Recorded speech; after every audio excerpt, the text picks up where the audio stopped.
उसके साधन को शुद्ध कर देती है। और आप सबसे बताना चाहते हैं कि ये विंध्याचल मां भगवती, इनका प्राकट्य कैसे हुआ, ये इस धरा धाम पर आई कैसे।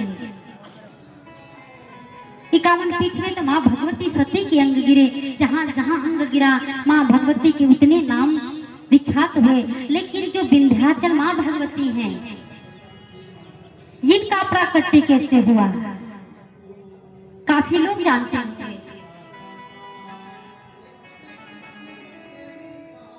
नंद गोप गृह जाता यशोदा गर्भ संभवा,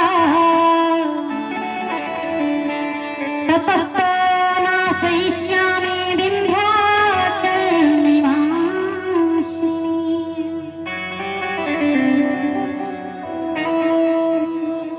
ये विंध्याचल मां भवानी नंद गोप गृह जाता,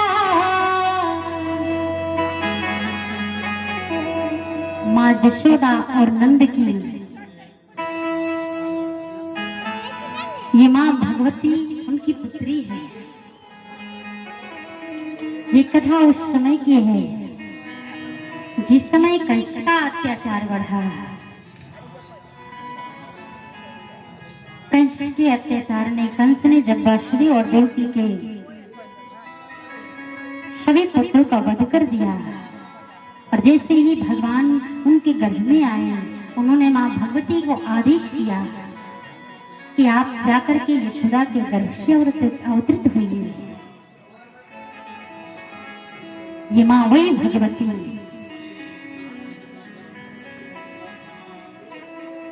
यशोदा के गर्भ में आई।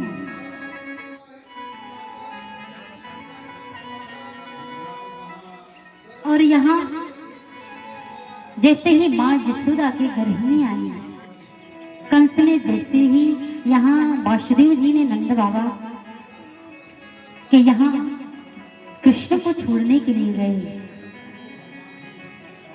कृष्ण को वहां नंद बाबा के घर छोड़ दिया और वहां से यशोदा की पुत्री को लेकर के कारागृह में प्रवेश हो गए। और जैसे कारागृह में आए, वहां मां भगवती को जैसे ही कंस ने देखा कन्या हुई है, और कंस ने जब उस कन्या को शिला पर पटकना चाहा, वही मां भगवती अंतर ध्यान हो गई। कंस को ज्ञात करा दिया कि हे कंस, तुझे मारने वाला जन्म ले चुका है। और वहां अष्टभुजी मां भगवती जाकर के विंध्याचल पर्वत पर विराजमान हो गई। यहाँ भगवान श्री कृष्ण ने कहा है कि हे आदि देवी भगवती, आपके अनेकों नाम होंगे, और जो भी आपका साधना वंदन करेगा, पूजन करेगा, आप उस सभी भक्तों का कल्याण करेंगे। एक विंध्याचल मां ही ऐसी भवानी है जिनको सर्वांग सुंदरी के रूप में माना जाता है। उनके सारे अंग विद्यमान हैं, उनके संपूर्ण स्वरूप का पूजन किया जाता है विंध्यगिरि पर्वत पर, मिर्जापुर में, क्योंकि उनका दिव्य स्थान जो है मिर्जापुर स्थान पड़ता है मां भगवती का। कोई भी यदि भक्त अपने अंतर हृदय से मां भगवती की आराधना कर ले, मां विंध्यवासिनी की आराधना कर ले, मां भगवती तुरंत प्रसन्न हो जाती है। ये ऐसी देवी हैं कि इनको ज्यादा तपस्या या ज्यादा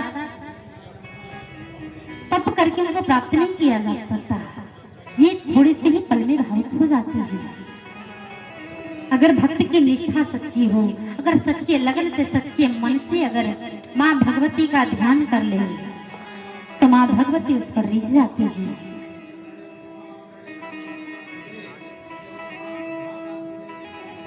और यहाँ कन्हैया की सबसे बड़ी बहन कहलाती है, जिनका नाम पड़ा है कृष्णानुजा। सब लोग कृष्णानुजा के नाम से जानते हैं मां भगवती को। ये कृष्ण की बड़ी बहन मानी जाती है। ये वहां विंध्याचल पर विराजमान होकर के जन जन का कल्याण कर रही है। और इन्हीं देवियों के सहारे ये जगत टिका हुआ है, क्योंकि इस जगत में अनेक पापी, अनेक दुराचारी, दुरात्मा संसार में भरे पड़े हुए हैं। कोई सच्चा साधक बिरले ही होगा जो इस धराधाम पर होगा, जिसकी भक्ति निष्ठा पवन पवित्र होगा। क्योंकि हर कोई दिखावे की दुनिया में ही है। कोई सच्चा साधक, कोई सच्चा भक्त इस जगत में 99 में हमको तो लगता है 1% ऐसे व्यक्ति होंगे जो सच्चे साधक होंगे। यहाँ लोगों की निष्ठा लुप्त हो रही है, वहां माँ भगवती की कृपा भी लुप्त होती जा रही है।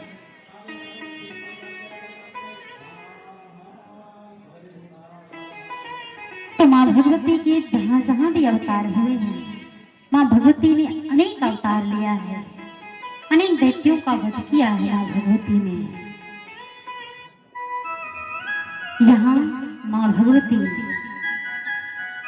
देवी भागवत में माँ देवी ने कहा है, जैसे ही निशुंभ के मस्तक पर त्रिशूल रखा, माँ भगवती ने वहां कहा कि तुम मेरा दर्शन करने के लिए वहां से चलकर यहाँ तक मेरा दर्शन करने के लिए आ गया, क्या तुझे रास्ते में किसी स्त्री में मुझ भगवती का दर्शन नहीं हुआ? या देवी भागवत में माँ देवी कहती हैं किससे? निशुंभ से, कि जिस समय तुम मेरे सामने आया और जैसे मेरे सामने आया उस समय रास्ते में कोई स्त्री नहीं मिली जिसमें मुझ भगवती का तुझे दर्शन मिले।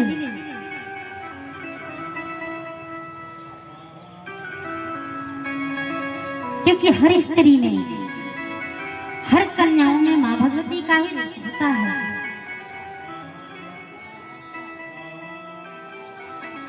यहाँ राधा रानी भी नजर आएंगी, यहाँ माँ काली भी नजर आएंगी, माँ दुर्गा भी नजर आएंगी। अगर उस नजर से देखा जाए तो क्या उन स्त्रियों में तुम्हें वो शक्ति नजर नहीं आई?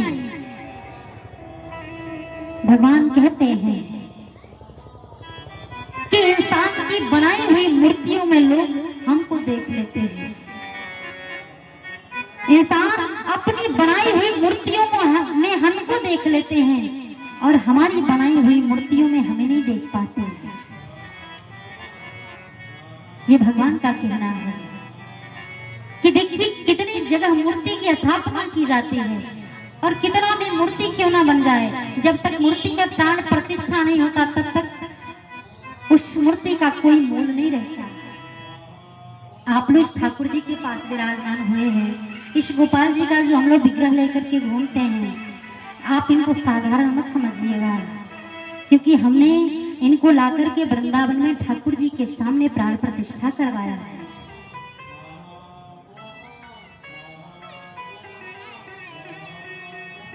साक्षात बिहारी जी के सामने, इसलिए हम सभी इन्हीं के सहारे चलते हैं। हमारा परिवार, हम सब इन्हीं के सहारे हैं। और जिस मूर्ति में प्राण प्रतिष्ठा पड़ गई, जिस तरह एक मनुष्य का हम हर दिन अपनी दिनचर्या सेवा पालन, सेवा भाव करते हैं, उसी तरह इनका भी सेवा होता है। एक छोटे बालक का माताएं सेवा करती है ना, रूटीन बन जाता है कि इस समय ये करना है, वो करना है, समय से सुलाना है, उठाना है।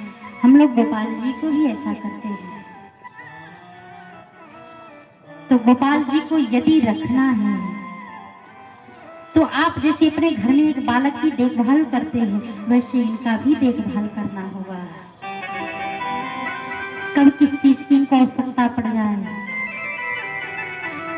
इन सब का ध्यान रखना पड़ता है।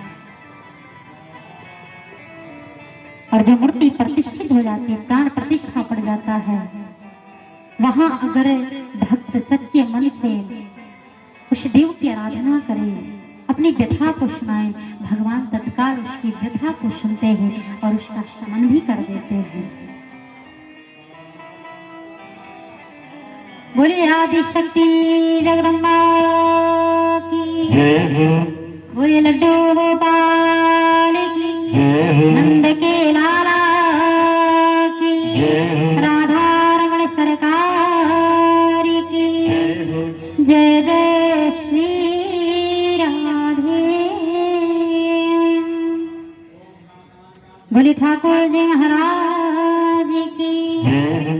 आप सभी को एक आवश्यक सूचना देना है इस व्यासपीठ से, ध्यान से सुनिएगा सभी लोग। श्री श्री 108 श्री सचंडी महायज्ञ के पावन अवसर पर हम सभी यहाँ कथा पंडाल में पधारे हुए सभी श्रोता समुदाय भक्त प्रेमियों से निवेदन है, धरती मां की पावन धरती जो प्रकृति की धरोहर है, हमें ऐसी सूचना मिली हुई है कि भगवत कृपा से यहाँ अभी प्राकृतिक जड़ी बूटियों की एक मेडिकल खुला हुआ है